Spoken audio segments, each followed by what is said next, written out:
दीपावली की शुभकामना है और परमात्मा से प्रार्थना है कि आप धन धान्य से संपन्न हो। इस उम्मीद और आशा और प्रार्थना के साथ मैं आपको एक बात कहना चाहता हूँ, और वो ये है कि जो ये आशीर्वाद है या ये शुभकामना है, ये एक किस्म से बड़ी खतरनाक भी है। कारण ये है कि इस दुनिया में फंसे रहने का कारण केवल ये लक्ष्मी है। क्योंकि कहा है कि हम इस संसार में क्यों फंसे हैं, काम, क्रोध, लोभ, मोह, अहंकार, 5 ये चीजें हमें इस संसार में फंसाए हुए हैं। काम कहते हैं संसार में चीजों को भोगने की इच्छा, वो भी पैसे से होती है, बिना पैसे कुछ होता नहीं।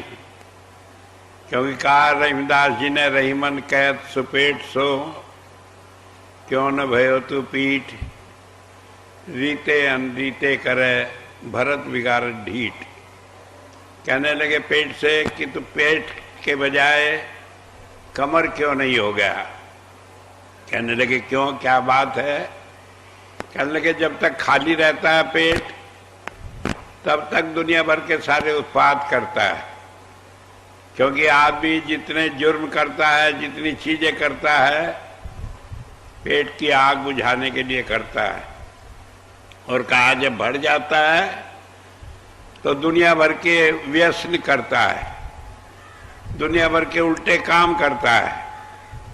क्योंकि जितने ऐशो आराम के, जितने दुनिया भर के कुकर्म हैं, ये सब पैसे वाले ही करते हैं, गरीब आदमी के तो बस के ही नहीं।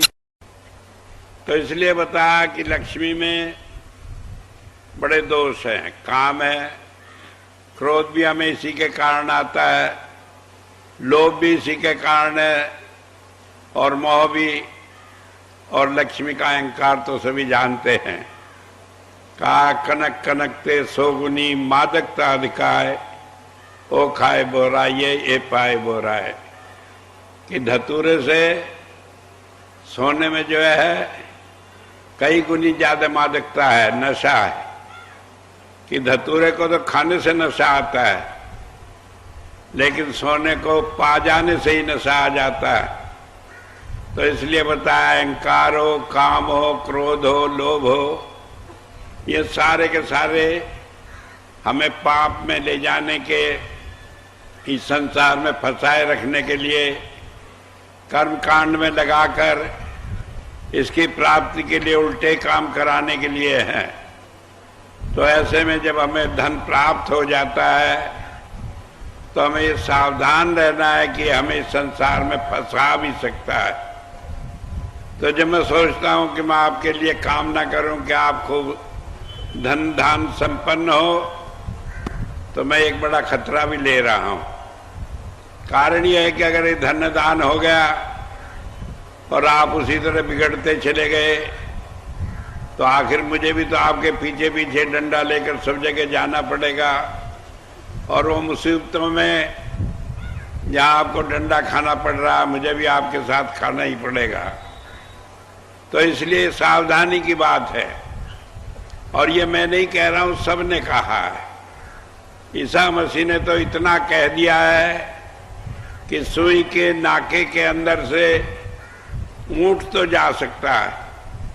सुई देखिए आपने, उसमें छोटा सा छेद होता है, उसमें धागा बड़ी मुश्किल से पहनाते हैं, लेकिन कहता है ये तो संभव हो सकता है इसमें से ऊंट निकल जाए। लेकिन पैसे वाले आदमी का परमात्मा के राज में जाना असंभव है, कि पैसे वाला आदमी परमात्मा की प्राप्ति नहीं कर सकता। इन सारी संभावना के साथ अब हम ये सोचें कि पैसा भी हो और हम इसके बाद भी छुटकारा पाकर परमात्मा की प्राप्ति कर लें। क्योंकि मैं आपको पहली एक बात बता दिया, बहुत पहले कहा था, जब महाराज जी ने मुझे कहा इस काम को करने के लिए, तो मैंने एक शर्त ये भी रखी थी कि जो आदमी मेरे साथ जुड़े रहेंगे उनका ये आखिरी जन्म होगा, उन्हें मोक्ष मिलेगा, दोबारा जन्म लेकर नहीं आना पड़ेगा। तो ऐसी हालत में ये सोचना कि भाई आप जैसा भर रहे हैं वैसा भुगतेंगे, ऐसा भी मैं करके नहीं सोच सकता, क्योंकि मुझे तो सोचना है कि आप कैसे इसमें से बचकर निकलें।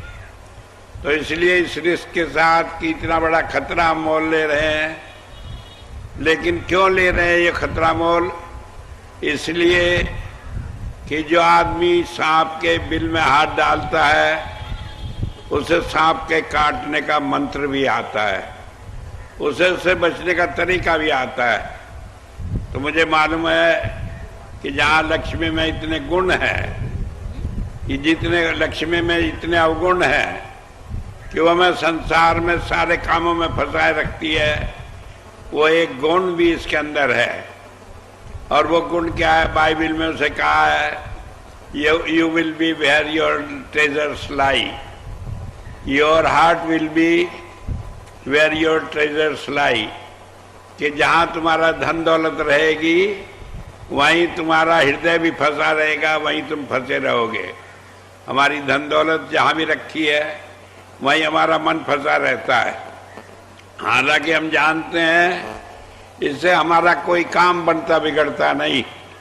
मुझे याद है एक दफे एक आदमी, उसने सोचा उस पर रुपया पैसा बहुत था लेकिन बड़ी झंझट थी, सोचा सामान में लगा दो तो खर्च हो जाएगा, तो उसने सारे सामान को बेचकर उसका सोना खरीद लिया। अब सोना खरीद लिया, ले जाकर जंगल में एक जगह गाड़ दिया उसे, जिससे किसी को पता न लगे, चोरी ना हो। अब सोना था, जाके बाहर रख दिया सब कुछ, तो उसे बेचैनी हो तो वो रोज सुबह जाए, जाकर उसे खोद कर देखे, फिर देखा वहीं रखा है तो उसे दाब कर दोबारा चलाए और खुश हो कि हाँ मेरा धन ठीक सुरक्षित है। रोज इसी तरह चलता रहा। एक दिन एक आदमी ने देखा ये जा रहा है कहीं जंगल में, वहाँ क्या करता है, वो पीछे पीछे गया, देखा, उसने खोदा, उसे दाबा, तो जब वो चला गया उसके बाद उसने खोद के उसे निकाल लिया सोने को। अब जब निकाल लिया तो अगले दिन आया तो उसने देखा सोना तो वहाँ है ही नहीं, तो रोने पीटने लगा कि ये क्या हुआ, सब कुछ मैं तो लूट गया। तो एक बाबा जी वहाँ से जा रहे थे, उन्होंने क्या हुआ कि सारा कुछ लूट गया, सारा सोना चला गया। कहने लगे सारी बात खोल कर बताओ क्या हुआ। तो उसने सारा किस्सा बताया। कहने लगे तुमने सारा धन अपना सामान बेचकर सोना बनाकर लाकर यहाँ दाब दिया था, सुरक्षित रहे। रोज देखते थे, रोज उसे दाब देते थे, कुछ और काम तो लेते नहीं थे। कहने लगे नहीं, और तो कुछ नहीं लेता था। कहने लगे ये लोहे का टुकड़ा ले जाओ, इसे दबा कर वहां रख दो और तुम समझो ये सोना ही रखा है, बेफिक्र, करना तो कुछ नहीं था, तो इससे भी काम कर चलता रहेगा। तो हो ये रहा है, हम पैसे के पीछे लगे पड़े हैं। किस लिए लगे पड़े हैं कि आता है तो फिर सारी रात की नींद चली जाती है, चोरी ना हो जाए, नुकसान ना हो जाए, इनकम टैक्स का छापा ना पड़ जाए, कोई और ना लूट ले, क्या हो क्या ना हो। लेकिन उससे हमने मुसीबतें तो मोल ले ली, उससे उसके धर्म का किस तरह उसके झंझटों से छुड़ाने का तरीका सीखा नहीं। छुड़ाने का तरीका सीखने का क्या था कि हम उसे परमात्मा के काम में कहीं खर्च करते, हम परमात्मा के राज में उसे रख देते, जिससे जहाँ हमारा धन होगा वहीं हमारा मन भी होगा।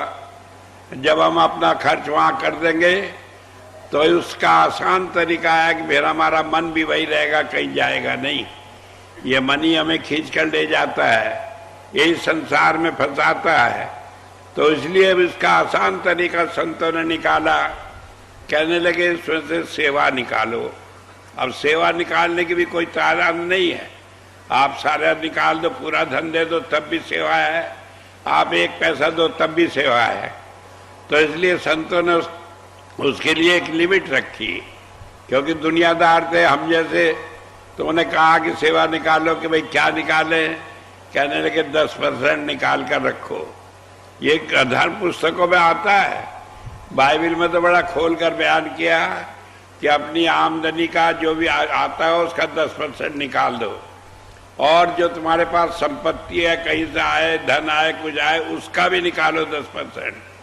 ये नहीं कि भाई अपना कमाई हुई उसमें सारे खर्चे निकाल कर फिर निकाल लिए, और निकालने का भी फिर यह है कि निकाले कम सोचा ज्यादा, क्योंकि हमें फिर ये नहीं सोचना इसका क्या फल मिलेगा, क्योंकि वो तो फिर अपने आप मिलेगा, उसे आपको सोचने की जरूरत नहीं। मैंने शुरू में कई बार बताया, कई बार जिक्र किया, बाद में तो मैं जिक्र करना छोड़ दिया कि भाई अगर जो आप 10% सेवा निकालते हो तो आपको सारी जिंदगी पैसे की कोई दिक्कत नहीं होगी। कारण यह है कि कई बार उसमें लोग समझते हैं कि नहीं जाने क्यों बार बार स्वामी जी इसी का जिक्र करते हैं, पैसे की जरूरत होगी। मुझे पैसे की जरूरत नहीं है, क्योंकि मेरी पूरी करने वाला तो ऊपर बैठा है। मैं तो जिस दिन ये काम शुरू किया था उस दिन पहले ही महाराज जी से कह दिया था कि पैसे का काम सब आपकी जिम्मेदारी है। मैं किसी से एक पैसे के लिए कहने के लिए नहीं जाऊंगा, जो आप दे देंगे उससे काम करूंगा, लेकिन मैं कहूंगा नहीं। और महाराज जी की दया है कि वो काम उसी तरह हुआ, कभी कोई सोचने की जरूरत नहीं पड़ी। आप रुपए पैसे के चक्कर में न पड़ जाए, आप इसके झंझट में न पड़ जाए, तो इसके लिए जरूरी है कि आप अपने को गुरु का अर्पण कर दें। और उससे क्या लाभ होगा? जब मैं कहता हूं कि गुरु का अर्पण कर दें तो पैसे का काम उससे कैसे चलेगा? कई आदमी कहेंगे कि आपको तो महाराज जी ने कह दिया इसलिए आपको तो होता रहा काम, हमारा कैसे होगा? एक बात बतलाओ, महाराज जी ने मुझे कोई अकेले नहीं कह दिया। वो तो एक सिद्धांत है कि जब हम अपने को गुरु के अर्पण कर देते हैं तो वो हमारे सारे काम खुद करता है। कबीर साहब ने कहा, कबीरा मन निर्मल भया जैसे गंगा नीर, पीछे पीछे हर फिरे कहत कबीर कबीर। कि हमारा मन निर्मल जब हो जाता है, जब हमारे मन में और परमात्मा के बीच में ये मन के विकार नहीं रहते, तो मन जो है फिर ऐसा हो जाता है कि परमात्मा हमारे सारे काम खुद करता फिरता है। तो मैं बता रहा हूं कि आप जो सोचे कि हमारे पास पैसा आ जाए, लक्ष्मी हो जाए, तो जो लक्ष्मी आप अपने ढंग से कमाएंगे उसके अंदर सारे दोष होंगे, और जो लक्ष्मी आपको परमात्मा के द्वारा दी जाएगी उसके अंदर ये गुण होगा कि जो भी काम करेगी उससे आपको सारे विकार मिट जाएंगे और आप सारे झंझटों से छूटकर परमात्मा की भक्ति की तरफ चलेंगे। तो इसलिए मैं आज आपको बता रहा हूं कि इस दुनिया में रहना है, पैसा रुपया भी हमें चाहिए, क्योंकि खाली वैसे भी काम नहीं चलता। बाबा जी बन जाने से हरेक का काम तो चलता नहीं, और चल भी जाए तो मन नहीं मानता, और मन मान जाए तो रिश्तेदार नहीं मानते, और रिश्तेदार मान जाए तो अड़ोसी पड़ोसी दुनियादार नहीं मानते। कहने लगे अच्छे गुरु बनाए, इनके तो घर में फाके पड़ रहे हैं, इनके तो रहने को भी नहीं। लेकिन जिसने नहीं गुरु बनाए, क्या उसके नहीं होते ऐसे काम? सवाल इस बात का, गुरु बनाने से और हमारा जो कर्म है उसका फल भोगने से क्या ताल्लुक है? लेकिन लोग तो परेशान करते हैं। तो ऐसी हालत में कि हमारा कोई काम बिगड़े भी ना और हमारे दुनिया के काम भी सब चलते रहे, इसके लिए आपको 3 बातें याद रखेंगे तो लक्ष्मी आपको कभी दुनिया में फंसाने वाली नहीं मिलेगी।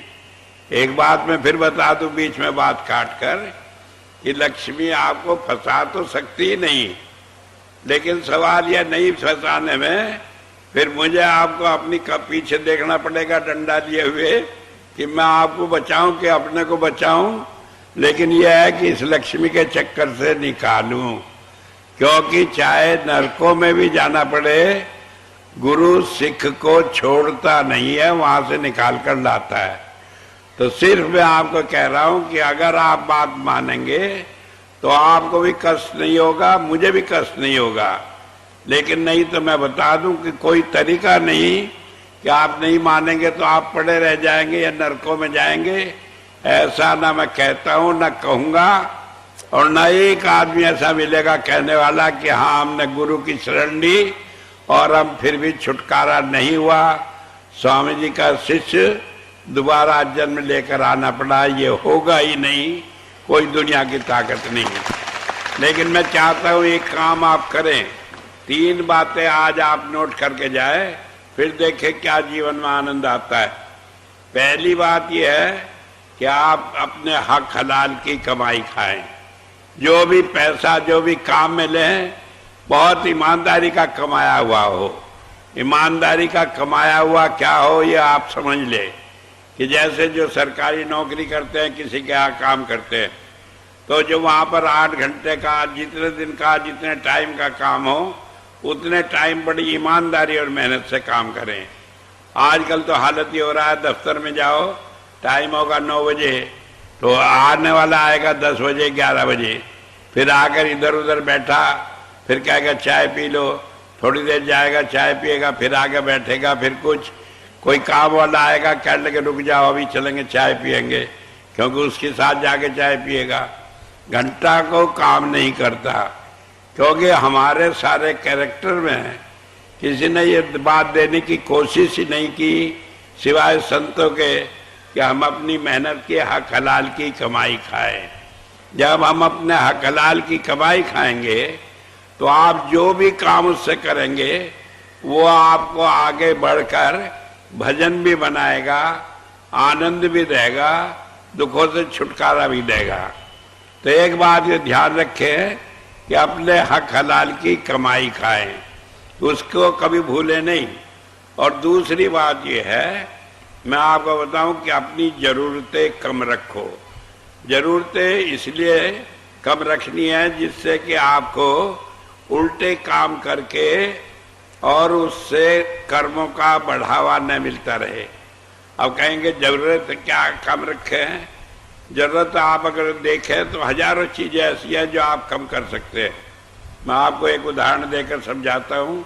जैसे पराठा है, पराठा जब आप बनाकर खाते हैं तो उसमें आपको प्राप्त होती है 850 कैलोरी, और अगर उसे हजम करने में 750 कैलोरी लगती है तो आपको 100 कैलोरी कुल बचती है। 850 उससे प्राप्त होती है और 750 उसे पचाने में लगती है। और रोटी खाओ तो उसमें जो खाने में लगती है, जो बनती है, उसमें 300 प्राप्त होती है। तो अगर ये एक रोटी खाओ तो 300 कैलोरी आपको मिलेगी, और अगर ये एक पराठा खाया तो उसमें मेहनत भी ज्यादा लगेगी, खर्चा भी ज्यादा होगा, कैलोरी का 100 प्राप्त होगी। तो जैसे ऐसा हुआ कि आपने 900 रुपये कमाने के लिए 800 तो खर्च कर दिए, बचे आपको 100, और कहीं आपको 300 कमाए और 50 खर्च हुए, 250 बचे, तो कौन सी चीज अच्छी होगी जिसमें ज्यादा बचत रहे? तो इसलिए अपनी जरूरतें कम रखो। उसमें बहुत सारी चीजें ऐसी है, अगर आप देखें एक बार ध्यान करके कि क्या चीजें कम कर सकते हैं, तो आप देखेंगे आपके जीवन में हजारों चीजें हैं जो आप कम कर सकते हैं। मैं आपको आज अपने मन की बात बताऊं, राज है जिंदगी के जो मैं आज तक किसी से खोला ही नहीं, आज पहली दफा खोलने जा रहा हूं। जब मैंने 1975 में तय किया कि महाराज जी का या मिशन का काम करना है, तो सवाल ये हुआ कि भाई बड़ा लोग बदनाम होते हैं, जहां देखो संत महात्मा इतना रुपया खा गया, यो कर दिया, वो कर दिया। तो मैंने कहा इससे बचने का क्या तरीका? कहने लगा अपनी आवश्यकता कम करो। तो मैं बैठकर लिस्ट बनाने लगा और मैंने निकाला कि 72 चीजें मैं कम करूंगा। पहली बात मैंने कहा कि मैं ऊनी कपड़ा कोई नहीं पहनूंगा, एक कुर्ता कमीज और पजामा पहनूंगा, और इसी तरह से और दुनिया भर का ना रंगीन पहनूंगा, क्योंकि रंगीन पहने तो कोई कहता है ये अच्छा लगे, इस रंग का लो, वो अच्छा लगे, उसका लगो। 50 तरह के कपड़े घर में हैं। किसी लिए सफेद है तो सफेद है, एक नहीं दो, दो नहीं 3 बनवा लो। आखिर सफेद है तो किसी को क्या पता लगेगा कि वही रोज पहनता है। तो इस तरह से अपनी आवश्यकता, लेकिन उसमें कपड़ा पहनने में, शरीर की रक्षा करने में, समाज में चलने फिरने में कोई फर्क नहीं पड़ता। खाली अपना मन का फर्क है, कह लगे कि ये तो बिल्कुल सादा है। सादे में क्या बुराई है? तो इसी तरह जब मैंने कहा मैं पहले नौकरी में था तो नौकरी में अच्छे ढंग से रहना पड़ता था, जाना पड़ता था। जब मैंने कहा कि भाई अब तो संन्यास ले लिया, क्या हुआ? तो मैंने कपड़े का जूता पहनना शुरू किया और वो 5 रुपए का आता था। चमड़े का उन दिनों आता 50, 60, 70 रुपए का। लेकिन उसके साथ ये होती कि पॉलिश करो उसे रोजाना, और कपड़े में बेफिक्री कुछ नहीं करना। तो एक ले लेना, साल 2 साल जब तक चल रहा तो उसी को पहनना। तो जब तक रहा उसी को पहनता रहा। लेकिन आज 37 सालों के मैंने कभी ऐसा जूता नहीं पहना जिसमें पॉलिश करनी पड़े। क्यों? काम बढ़ेगा, फायदा क्या जूते का? काम कुछ ऐसा है कि यूं मालूम पड़ता है कि काम था रक्षा करना, और हमें उसके घंटों को उसकी रक्षा करने के लिए लगे रहना पड़ा। इसी तरह बहुत सारी आवश्यकताएं हैं। धूप का चश्मा लोग लगाते हैं, मैंने नहीं लगाया। किसकी क्या जरूरत है? छाता मैंने कभी नहीं लिया, मैंने कहा इसकी क्या जरूरत है? जब भीगेंगे भीग जाएंगे, सूखेंगे सूख जाएंगे, उसमें क्या फर्क पड़ेगा? और छाता लिए क्या लोग भीग नहीं जाते? इस तरह से पूरा करके एक एक चीजें निकाल कर मैंने 72 चीजें कम की, और उससे इतना सुख रहा कि कभी यह सवाल ही नहीं हुआ कि मुझे कोई कहे कि इनकी फजूल खर्ची है, और कोई कहे मुझे तो है कि मैं जानता हूं कि इससे सादा कोई रह ही नहीं सकता। क्योंकि मुझे याद है जब मैं बचपन में था, कभी कभी सोचा करता था। मैंने बताया कि कई बार मैं लेटा रहता था तो ऐसा लगता था जैसे हवा में उड़ रहा हूं। बहुत घंटों घंटों तक सोचता रहता, देखता रहता, आनंद आता। तो एक बार ऐसे ही हुआ, मुझे लगता है कि मेरी परमात्मा से रूबरू बात हुई, आमने सामने बात हुई, या मैं प्रार्थना की। मैंने कहा है परमात्मा मुझे इतना गरीब बनाना कि मैं हाथ पे रख कर खाऊं, बर्तन भी ना हो, मुझे किसी चीज की जरूरत नहीं, मैं खुश रहूंगा। लेकिन इतना रईस भी बनाना कि दुनिया का कोई आदमी कुछ मांगने आए तो मुझे देने में कंजूसी ना हो, लेकिन अपने लिए नहीं। और सारी जिंदगी मैंने यही रखा। आज भी मेरे पास अपना बैंक बैलेंस 1 पैसा नहीं है। अगर कहीं है कोई पैसा तो वो भी मिशन का है, आश्रम का है, और उसमें कोई भी दूसरे को सौंपा हुआ है कि वो उसे निकाल कर खर्च कर दे, रख दे, कुछ कर दे। लेकिन मेरा व्यक्तिगत कुछ नहीं है। अपने परिवार में मैंने सबसे कह दिया कोई मतलब नहीं। एक लड़की थी, उसे देकर उसका हिसाब पहले ही करके लिखवा के ले लिया कि मेरी किसी चीज से उसका कोई ताल्लुक नहीं है, ये सब मिशन की है। और मैं आज भी ये खुश हूं कि चाहे कहीं भी कुछ हो, वो सब आश्रम का है, मेरा कुछ नहीं है। तो इस तरह से बेफिक्री हो जाने, छूटे है, कुछ डर नहीं लगता कहाँ है क्या है। अगर कोई चीज है भी मेरे नाम में तो वो सब मिशन की है, क्योंकि मुझे जरूरत है, किसी चीज की जरूरत नहीं। तो इसलिए मैं बताऊं, आप भी अपने को इस तरह से बहुत सारी चीजों से आजाद कर सकते हैं। खाने में है, कई चीजें ऐसी हैं बड़ी सस्ती हैं, अच्छी हैं, लेकिन हम उन्हें सस्ती समझकर नहीं खाते। हम शान समझते हैं कि कीमती चीजें खाएं, लेकिन ताकत में वो अच्छी नहीं होती। तो आप अपने में विचार करें तो एक एक चीजें जो फालतू खर्चा है उससे आपकी जरूरतें कम हो जाएंगी। किसी ने कहा है कि जिसकी जरूरतें कम हैं उसका जमीर साबुत है, उसका ईमान जमीर में दम है, उसका ईमान जो है वो साबुत है। कारण यह है कि फिर हमें इस दुनिया में जो भ्रष्ट करता है वो हमारी आवश्यकताएं करती है। तो एक बात मैंने बताई कि आप अपनी आवश्यकताएं कम रखें। दूसरी चीज मैं आपको बता रहा हूं कि आप कोई भी काम करना हो तो जो काम करते हैं, जो खर्च करते हैं, अगर उसमें अपने मन से कुछ जोड़ते हैं तो हम कोई चीज कर लें। मान लीजिए खाना है हमारे सामने आया, हम उसमें 4 चीज में मांग कर और जोड़ ली, तो वो उस वक्त हमने जो मांगी तो एक कर्म किया जो हमें भोगना पड़ेगा। अब जब हम इस तरह एडिशन करते रहेंगे तो इनका छुटकारा कैसे होगा? तो फिर यही होगा कि जब आखिरी वक्त होगा तो नाद के सारे खींचकर ऊपर ले जाना पड़ेगा। तो इससे यह है कि हम उनसे अभी छुटे रहे कि भाई जो मिल गई ठीक है, अपनी तरफ से कुछ कहना ही नहीं, पेट भरना भरेगा तो काहे को परेशान होना कि 10 चीजें उसमें सोचो क्या हो। कई बार जब मैं गृहस्थ में था तब भी ऐसा ही था, मैं कभी किसी चीज को मांग कर नहीं लेता था। पत्नी कहा करती क्या बना लो, मैंने कहा जो बना दोगी वो खा लूंगा। कई बार झगड़ा होता रहता। मैंने कहा तुम 50 दफे पूछोगी, 50 दफे यही जवाब है कि जो बनाओगी वही खा लूंगा। और आज भी जो कोई खाने के इंचार्ज है उनके साथ यही रहता है। कारण क्या है कि कुछ भी खा लें, हमारा उद्देश्य तो यह है वो पौष्टिक हो, हमारा शरीर उससे चले। अब परमात्मा ने ऐसी चीजें दी है कि दुनिया में जो चीजें सस्ती है वो भी इतनी ताकत देती है जितनी महंगी चीजें देती है। तो इसलिए अपनी जरूरतें कम रखो, और कम की कोई डेफिनेशन नहीं होती। तो तीसरी बात यह है कि दुनिया में कोई भी चीज आप मांगो मत। कोई भी चीज आपको जरूरत हो तो सीधा ये किसी काम को करने से पहले आंख बंद करके ध्यान कर लो, और उसके बाद परमात्मा खुद आपकी सारी चीजें पूरी कर देगा।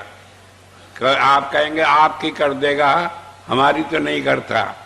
मैं आपको आज ये वायदा करके जाता हूं कि मेरी करे न करे आपकी जरूर करेगा। अगर नहीं करेगा तो उस परमात्मा को मैं परमात्मा ही नहीं मानता। वो तो सबकी करेगा जो उसको याद करेगा, लेकिन आप हर एक को याद करके उसे बाद में याद करें तो जरा मुश्किल हो जाती है। और वरना तो यह है कि काम तो होगा, और जब आपकी हालत हो जाएगी जो आप सोचेंगे उससे पहले आपकी सारी जरूरतें पूरी होती चली जाए तो आपको फिर लक्ष्मी क्या कोई भी चीज की जरूरत नहीं है। एक बात समझ लो, सबसे रईस आदमी कौन है इस दुनिया में? जिसकी जरूरतें आमदनी से कम है। जिसकी जरूरत आमदनी से ज्यादा है वो सबसे गरीब आदमी है। इससे नहीं होता क्या है? तो इसलिए ये सोचना कि पैसे से ही काम होगा, नहीं होता। काम तो उससे होगा जो आपके भाग में पिछले कर्मों के कारण आपको मिलना है।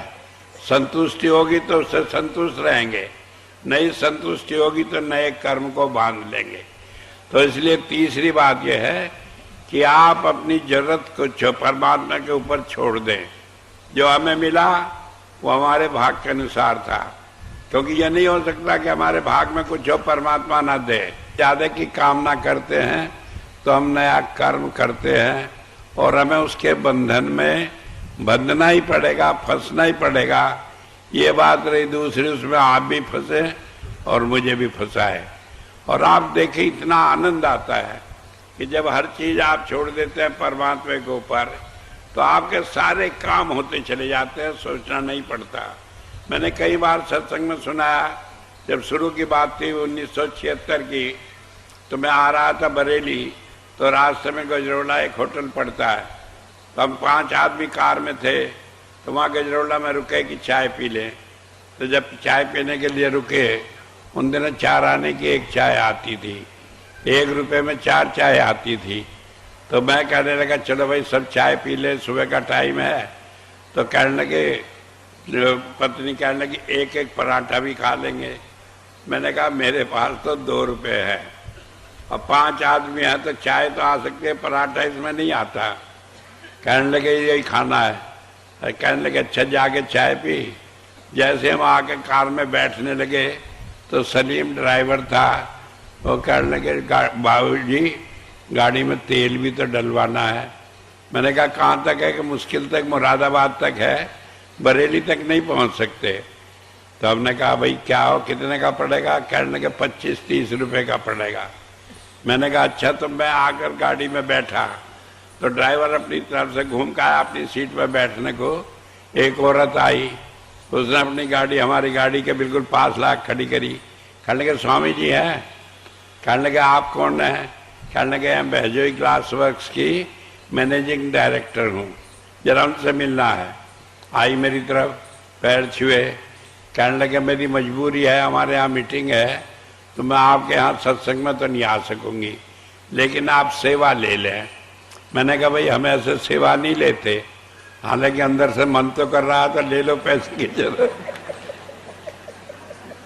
लेकिन हमने कहा नहीं लेते कि भाई जिसके भरोसे मैं उसका भी तो यकीन करो। कहने लगे मैं आपसे हाथ जोड़ती हूँ, मेरी मीटिंग है नहीं मैं जरूर आती, सेवा तो आप ले लें। और उन्हें निकाल के 51 रुपये दिए और हमने 30 रुपये का तेल डलवाया और 20 रुपये फिर भी बच गए। बात इतनी है कि आपको भरोसा करना पड़ता है, लेकिन अगर आपका भरोसा नहीं है तो परमात्मा ऐसे नहीं करता, क्योंकि जानता है कि ऐसे दिए चले गए तो इसकी मांग बढ़ती चली जाएगी, क्योंकि आदमी तो लालची है, इसका स्वभाव लालच का है। और अगर जानता है कि ये भरोसा रखेगा तो फिर जरूरत से आगे इसकी बात नहीं होगी, संतुष्ट भी होगा। और जो आदमी संतुष्ट नहीं होता वो नष्ट हो जाता है। जो आदमी संतुष्ट होता है वो सब कुछ प्राप्त कर लेता है। तो मैं आपको जहाँ ये कामना करता हूँ कि आज का दिन आपके लिए शुभ हो और आपको लक्ष्मी की प्राप्ति हो, धन वैभव प्राप्त हो, वहाँ आप लोभी भी ना बने और गुरु पर भरोसा रखें। और इस भरोसे के साथ मैं आपको विश्वास दिलाता हूँ आपकी कोई जरूरत रुकेगी नहीं, आपके सारे काम बनेंगे। लेकिन अगर आप उन कामों को बढ़ाते चले जाएंगे तो थोड़ा कष्ट आपको, थोड़ा मुझे भी होगा। इस बात के साथ आखिर में आज बात कहता हूँ कि परमात्मा आपको हर तरह से सुख रखे, धन दौलत मिले और आप समृद्ध हों और आध्यात्मिक रूप से समृद्ध हों। इतनी बात कहकर ही मैं आपको आज अपना सौभाग्य समझता हूँ कि एक बार फिर मौका मिला मैं आपसे बात कर सका, क्योंकि कारण है कुछ उम्र और कुछ बुढ़ापा और बीमारी। इस कारण कई दफे मन करता है आपसे बैठकर बात करूं, लेकिन कर नहीं पाता। लेकिन चलो आज तो हुई और इसके लिए आपका धन्यवाद। और बहुत धन्यवाद के साथ आपको याद दिला दूं कि मेरा मन करता है कि आप खुश रहें और आखिर में मोक्ष प्राप्त करें। इस तरह की सारी दुनिया देखे कि गुरु के शिष्य को गुरु कैसे मोक्ष दिलाता है और दुनिया जाने संतमत क्या होता है। धन्यवाद।